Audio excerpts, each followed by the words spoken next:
Dentro del programa La obra invitada del Museo del Prado se presenta esta obra maestra de Pablo Picasso, La acróbata de la bola, una pintura pintada en 1905, obra propiedad del Museo Pushkin de Moscú, y que estará desde el día 16 de septiembre hasta el 18 de diciembre. Es la primera vez en 40 años que esta obra sale del museo y la primera vez también que se expone en España, lo cual hace de este momento verdaderamente un acontecimiento para poder disfrutar de la ocasión de ver esta pintura, que es clave para uno de los periodos más esenciales y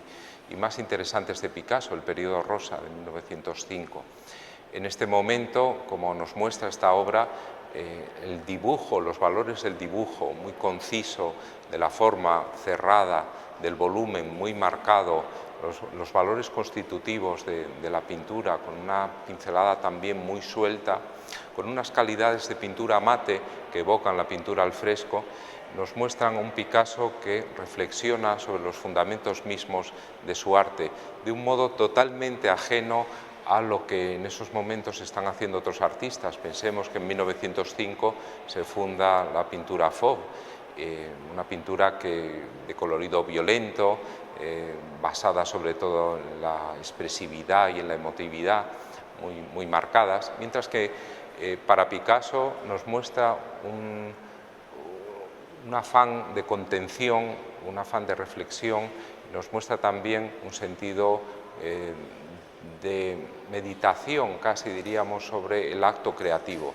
De hecho, se ha comparado la figura de la acróbata con el talante lúdico del creador, mientras que en cambio la figura del atleta representaría la disciplina y el conocimiento técnico profundo del propio artista. De este modo, los personajes del circo, realmente hay una gran afición al circo en esta época, tanto por parte de los poetas como Apollinaire, amigo íntimo de Picasso y que hace una magnífica exégesis de este cuadro,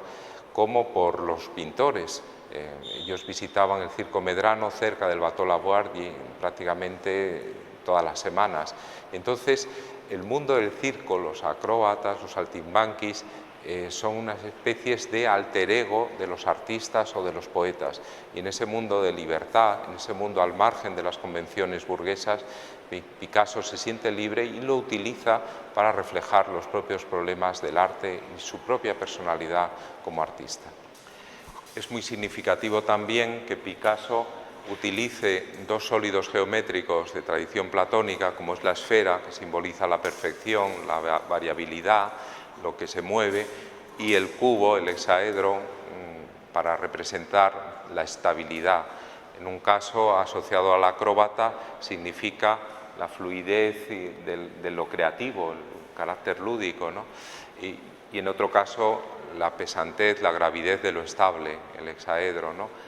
Apollinaire, hablando de estas acróbatas de la bola, se refería a cómo con ellas Picasso había tratado de representar la armonía estelar, la armonía radiante del cosmos.